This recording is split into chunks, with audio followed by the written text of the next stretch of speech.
Okay, so get this. We're going deep on this book. Okay. Right? From like way back in 1921. Oh, wow. Okay. Yeah, it's called Your Invisible Power by Genevieve Behrend. Okay. And it's all about, using visualization and stuff to like make things happen in your life to get what you want. Interesting. I know, right? Sounds kind of woo-woo at first, I'll admit. Yeah, maybe a little bit. But there's actually some surprisingly practical stuff in here. Like Behrend, she doesn't just tell you to, think positive and wait for a miracle. Right. She like really digs into how our thoughts can shape our reality. Huh. That's cool. It is kind of wild how visualization is like everywhere these days. Right. It's almost like a buzzword, But Behrend was writing about this stuff like ages ago. Yeah. It's like she was ahead of her time or something. Totally. And the examples she uses are amazing. Oh, yeah. Like, so there's this one about like a doorman who manifests $5. Oh, okay. And then there's this doctor's wife who like creates her dream life just by visualizing it. And then there's this whole thing about an Australian millionaire who's inspired by get this, a tiny violet? A violet. Come on, that's got to be a good story. Oh, it's wild. But I'm curious, like, where do we even start with a book like this? Well, I guess the big question is, what's like the core idea? What's the foundation Behrend builds everything else on? Right, good point. So she kicks things off with this idea that our mind is like a center of divine operation. Ooh, that's a big one. Yeah, it's a bit of a head scratcher at first. But basically what she means is that our minds have this inherent power to actually shape reality. Through thought. Through thought, through focused visualization. So we're not just like passive observers in our own lives. Exactly. We're actively creating them. That is a pretty powerful thought, isn't it? It makes you feel like you've got more control. Right. But here's the thing, right? She's clear that just wishing for something, that's not enough. Yeah, you got to do more than just wish. Exactly. You need two things, she says. Unwavering faith that what you're visualizing is possible. And a strong will to actually hold that picture in your mind. Even when, doubts start creeping in. Oh, especially then. Like, remember that doorman I mentioned? The one with the $5. Yeah. He had no idea how he was going to get that money, but he just held on to that image, that belief, and boom, it materialized out of the blue. Huh. So you don't necessarily need to know the how. Nope. Yeah. Sometimes just trusting the process is more powerful than trying to micromanage every little detail. That's a good reminder. But then how do we make sure our visualization is clear enough to actually manifest? Like, does Behrend give us any tips on that? Oh, she totally does.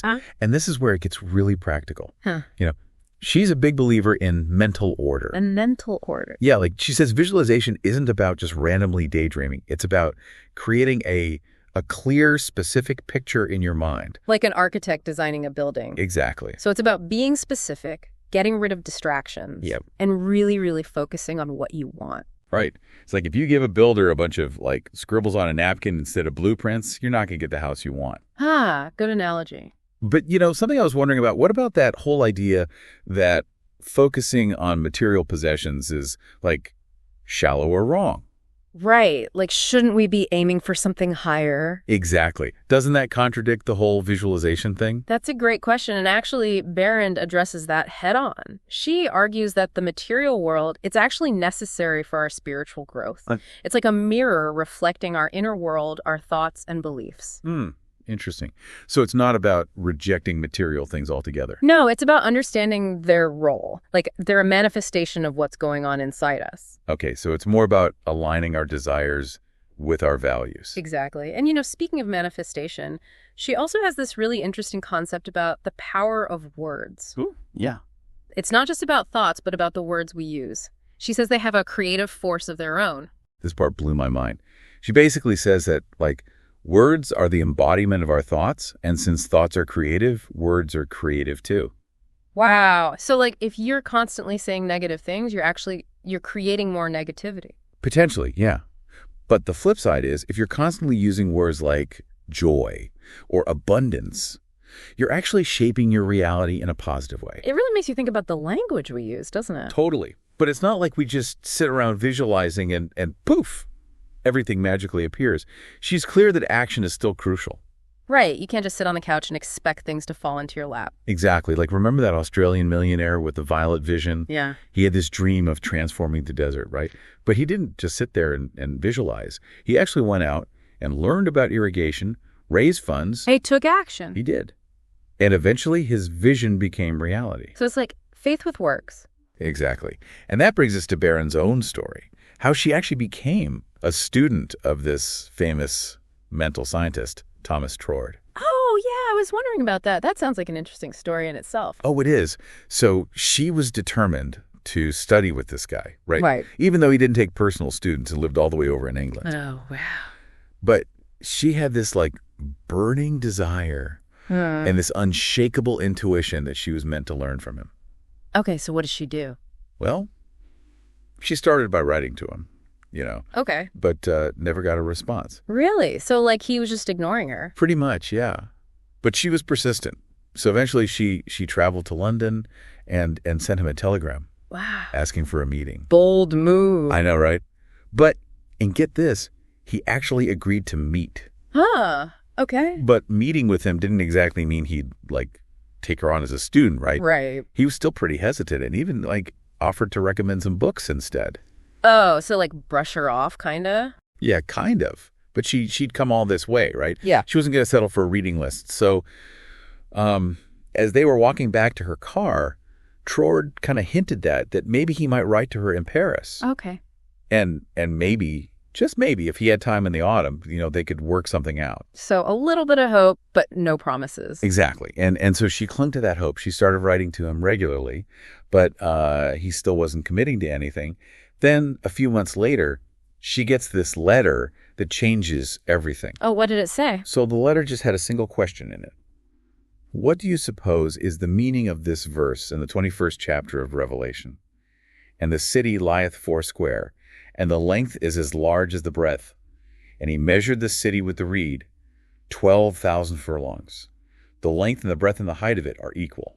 Whoa, that is cryptic. Right. And Behrend knew instantly, like this was a test, that her whole chance to study with Trord, it hinged on her figuring out the right answer. It's like a riddle. Yeah. But not just like an academic riddle, This was a test to see if she understood these like deeper spiritual principles. So did she know what it meant? She tried to come up with an interpretation, but nothing felt quite right. So she started reaching out to everyone she knew. Really? Yeah, like scholars, friends, even like religious figures all over the world. Wow, she was really going all out. She was, Yeah. asking for their take on this verse, right? So did anyone have the answer? She got a lot of different answers, but none of them really felt right to her. Huh. It's like she had this like inner compass guiding her, telling her whether an interpretation was on the right track or not. Interesting. So like an intuition. Yeah, exactly. Yeah. And at the same time, she was also still trying to find those books Trord had recommended, remember? Yeah, right. Right. She finally tracked them down in this like tiny little bookstore in Paris. Oh. And here's where things get really interesting. So while she's in the bookstore, she sees the works of this like super famous astrologer. Ooh, okay. It felt like fate had intervened. Yeah. So she asked the clerk if the astrologer would like read her horoscope. Ah. But the clerk was like horrified. Apparently this astrologer, he was so famous he never did personal readings. Oh. Well, But something told Behrend to like seek him out anyway.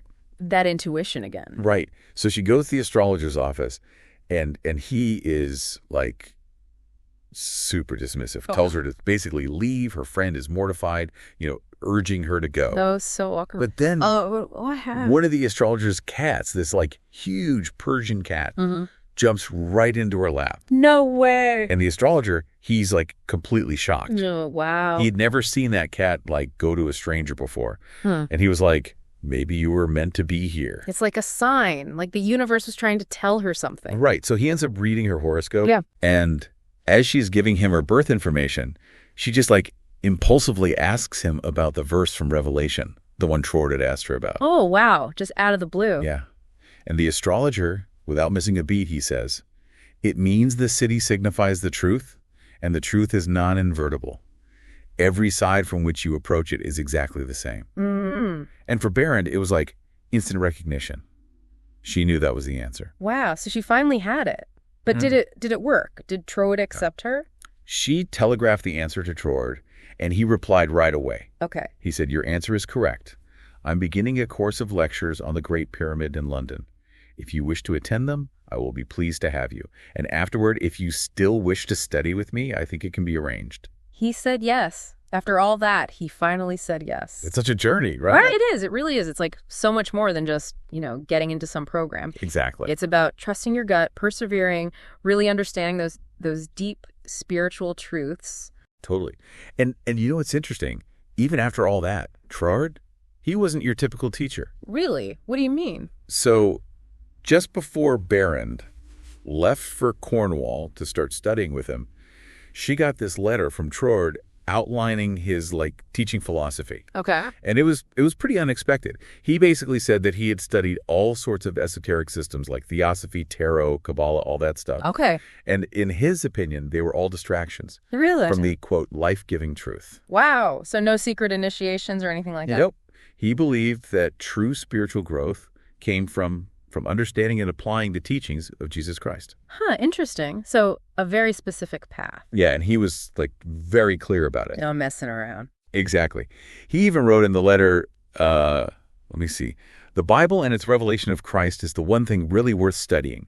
You have expressed a very great degree of confidence in my teaching, and if your confidence is such that you wish, as you say, to put yourself entirely under my guidance, I can only accept it as a very serious responsibility and should have to ask you to exhibit that confidence by refusing to look into such so-called mysteries as I would forbid you to look into. He was serious. Oh, yeah. If you want to learn from me, you got to trust that my way is the right way. No dabbling. Exactly. So what did she think about that? She was totally on board. Really? Yeah.